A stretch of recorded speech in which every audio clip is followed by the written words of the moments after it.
एक दो यूएसपी थी बीजेपी की।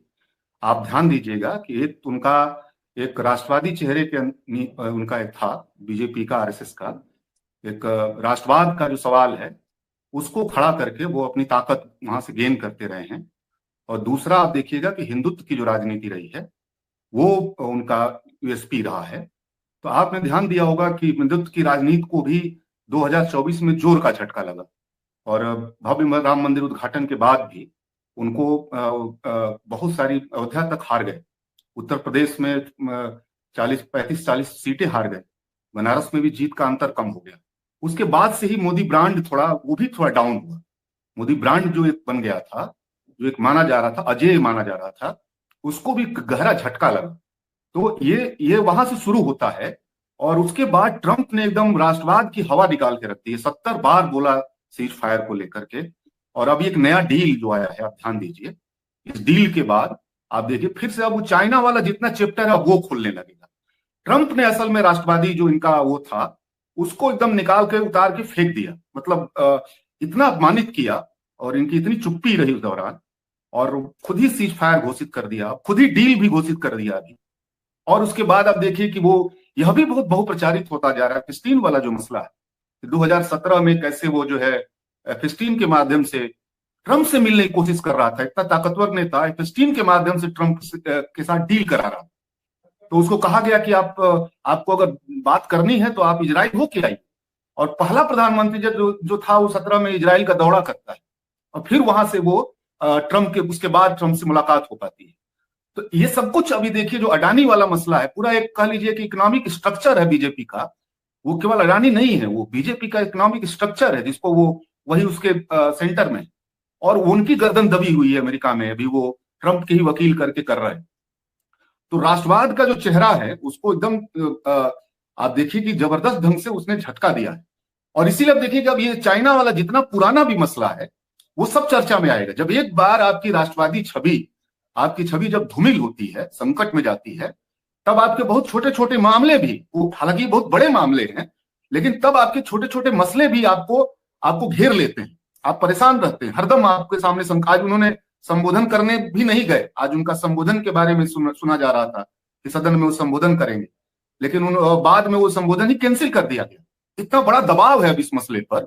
एक इतना बड़ा झूठ बोला राजनाथ ने कि वो किताब जो है छपी ही नहीं थी, जो 1.5 साल पहले छपी थी। और कुछ दिनों तक अमेजन पे रही, कुछ दिनों तक अमेजन पे बिक्री के लिए वो प्रस्तुत थी।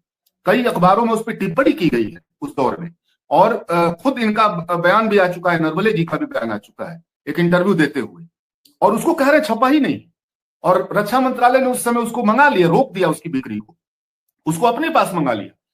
अब रक्षा मंत्रालय इसलिए सिर्फ मंगा सकता है कि मान लीजिए जो सेना है वो संवेदनशील मसला है, उसमें बहुत ज्यादा चर्चा, कोई नकारात्मक चीज ना हो ऐसी किताब में जिससे सेना की छवि को चोट पहुंचे। तो आप या तो ये कर सकते थे कि वो कुछ हिस्सा हटा सकते थे, आप ये कर सकते थे कि नहीं जाएगी बाजार में, या आप ये कहना पड़ेगा कि बाजार में जाएगी। लेकिन कुछ नहीं किया उस पर कोई निर्णय ही नहीं लिया, उसको पड़े रहने दिया। 1.5 साल से रक्षा मंत्रालय के पास है। अब ये कैसे झूठ बोल सकते हैं? उसी मंत्रालय के पास है जिसके मंत्री हैं राजनाथ सिंह, जो कह रहे हैं छपी ही नहीं है। तो ये एक उल्टा दाव पड़ गया। शायद वहां चर्चा होने देते, शायद राहुल गांधी अगर वो बोल लेते उतना, तो शायद वो उतना बड़ा मुद्दा नहीं बनता, वो शायद उतना चर्चा नहीं होती। पिछली बार भी चाइना पे बहुत चर्चा किया गया विपक्ष की तरफ से, लेकिन एकदम चुप्पी नहीं तोड़ा, चाइना का नाम तक नहीं लिया उस दौर में। आप ध्यान दीजिएगा जब गलवान वाला जो मसला चल रहा था, चाइना की नाम लेने की हिम्मत मोदी जी की नहीं हो रही थी, उस पर चर्चा ही नहीं किया। इस बार भी इसी तरह से हो जाता, लेकिन ये दाव उनका उल्टा पड़ गया। ये राहुल गांधी को रोकना, ये लोगों को उस किताब के बारे में जानने की इच्छा में आप देखिएगा गुणात्मक चेंज किया है। मतलब वो पूरा नेशन वाइड लोग सोच रहे हैं कि क्या है इसमें। और जो चीज शायद बहुत छोटा हिस्सा जानता, उसके बाद ये बड़े हिस्से के बाद चला गया। तो इस हिस्से को ट्रंप के सवाल से जोड़ करके हमको लगता है कि बीजेपी का ये यूएसपी भी ध्वस्त हो गया है आने वाले समय में। और आने वाले समय में जिस तरह से चाइना लगातार उसका एक दबाव बना हुआ है और उसमें कुछ कर पाने की स्थिति में नहीं है। दिन रात जब देखिए पाकिस्तान संसद में जब देखिए 10 बार पाकिस्तान का नाम ले, लेकिन चाइना के नाम लेने की हिम्मत नहीं है। ट्रंप के बारे में एक शब्द बोलने की हिम्मत नहीं है। इतना खराब डील किया है कि जो देश को किसी संकट को एक तरह से फाइनली खत्म कर देगा कृषि को, जो यहाँ के मेक इन इंडिया जो नारा था उसको ध्वस्त कर देगा, रसिया से हमारे पुराने संबंध है उसको ध्वस्त कर देगा, ईरान से पहले हम संबंध तोड़ चुके हैं, और हमारा जो बाजार जो है पहले चाइना के माल से अटा पड़ा था वो अमेरिकी माल से अटा पड़ा रहेगा, जो डील हमने 0% टैरिफ के साथ की है। तो अब ये तो भारत जो उस पर पहले मोदी ने एक भाषण दिया था, याद करिएगा, मोदी ने कहा था किसानों को संबोधित करते हुए कि आपको कोई कोई आपके ऊपर असर नहीं आने देंगे, हमको भले जितनी कीमत चुकानी पड़ी। लेकिन हुआ उल्टा, किसानों की कीमत ही चुकानी पड़ी मोदी जी को अपने को बचाने के लिए, एफिस्टीन से बचने के लिए, अडानी से बचने के लिए। तो मेरा ये कहना है कि ये हिंदुत्व की राजनीति को जो झटका 24 में लगा था, ये 26 आते आते भाजपा का राष्ट्रवाद का जो सवाल भी, वह भी ध्वस्त होने जा रहा है, और उसके पास अब उभरने का, निकलने का कम ऑप्शन रह गए। वो ऐसा किया करते थे, जब भी कोई ऐसा मुद्दा आता था तो राष्ट्रवाद वाले सवाल को खड़ा करते थे, जब भी कोई ऐसा मुद्दा आता था तो हिंदुत्व की तरफ डाइवर्जन कर देते थे। अब ये दोनों मुद्दे अब उनके पास नहीं रहे, तब जितने सारे बड़े सवाल हिंदुस्तान के, अब वो सारे सवाल अब देखिएगा जल्दी जल्दी लोगों के सामने आएगा, और उसका मुकाबला करने की स्थिति में वो नहीं रहेंगे, उनके पास वो राजनीति नहीं बच पाई। अब वो एक्सपोज होना उनका ज्यादा तेजी से वो होने की तरफ बढ़ेगा। भाजपा और ज्यादा संकट में जाने वाली है, देश को तो संकट में ले ही जा रही है। और देखिए, जब असल में इनके पास डाइवर्जन करने की जनरली एक माना जाता रहा है कि आरएसएस के पास एक इस तरह का महारत हासिल है कि वो डाइवर्जन करने के रूप में बहुत माहिर लोग हैं, ये उनकी ताकत के रूप में देखा जाता था अभी तक। वो डाइवर्जन के दो सेंटर थे, एक मान लीजिए एक रिलीजियस डाइवर्जन करते थे और दूसरा एक नेशनलिज्म वाला जो पहलू था। तो अगर यही दो चला जाएगा तो अब डाइवर्जन के लिए स्पेस नहीं, अब वो मुद्दों को बदल देने की ताकत खत्म हो गई है, मुद्दों को डाइवर्ट कर देने की ताकत खत्म हो गई। तो जो वास्तविक मुद्दे हैं वो पटल पर आने लगे, जो वास्तविक मुद्दे हैं वो इनके अंदर के जितने तरह के खोखलेपन है, जितना इस तरह की इन्होंने कार्रवाइयां अर्थव्यवस्था के मोर्चे पे, सामाजिक न्याय के मोर्चे पे, विदेश नीति के मोर्चे पे, अर्थनीति के मोर्चे पे, जितना जहां जहां इनका जो दिवालियापन है, जिसको कि धर्म के चलते धर्म की राजनीति से ढक देते थे, राष्ट्रवादी राजनीति से ढक देते थे, राष्ट्रवाद के नाम पे तो चुनाव भी जीत लिया। 19 का चुनाव जो है उसी समय संकट में थे, पुलवामा को लेकर आगे करके, और उसको चुनाव को बदल दिया, पूरा राजनीति को सेंटर ही बदल दिया। सारे मुद्दे जो उस समय बनते जा रहे थे वो सब पीछे चले गए।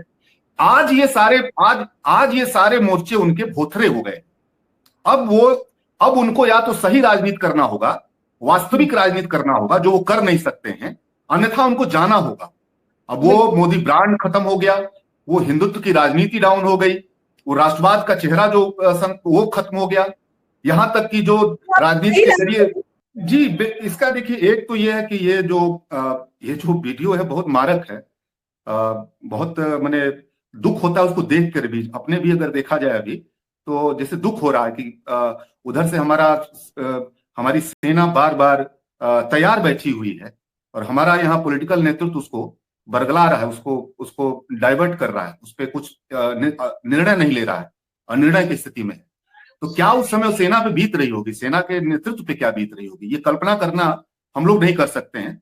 आप जो साथी वहां होंगे वो लोग इस बात को जरूर समझ रहे होंगे। एक तो हमको लगता है कि ये पाकिस्तान की सेना में और भारत की सेना में यही अंतर है, पाकिस्तान में सेना ही निर्णय ले लेती है, भारत में ये इसमें खतरा भी है, ये अनिर्णय की जो स्थिति है इसमें खतरा भी आगे आने वाले के लिए, हमारे लोकतंत्र के लिए, कि पॉलिटिकल जो यहाँ पॉलिटिक्स यहाँ निर्णय लेती है, पाकिस्तान में उससे सेना ले लेती है। तो क्या आने वाले समय में ऐसी स्थितियों में इस देश को ले जाएंगे कि सेना खुद निर्णय लेने लगे, खुद उसको करना पड़े? कभी भी ऐसा नहीं होता है। राजनीति तय कर दी है किस सीमा तक जाना है, कब रोक देना है, किस सीमा तक आपको लड़ना है, कहां नहीं लड़ना है, क्या लाइन क्रॉस करना है कि नहीं करना है, ये सब कुछ पॉलिटिक्स तय करती है। ये हमारा लोकतंत्र, हमारा संविधान जो है, ये सेना को स्पेस नहीं देता है, वहां उसको एक चेक एंड बैलेंस करने की कोशिश करता है। तो क्या ये आने वाले समय में यह भी खतरा है, क्या ये अनिर्णय लेने की जो पॉलिसी पैरालिसिस है जो इनका, क्या वो भारत को उस दिशा में ले जाने का एक संकेत है, पाकिस्तान की दिशा में ले जाने का संकेत है? यह खतरा भी इसमें मौजूद है। इस खतरे को भी हम लोगों को समझना चाहिए और इस पे सीरियस टॉक में उतरना चाहिए।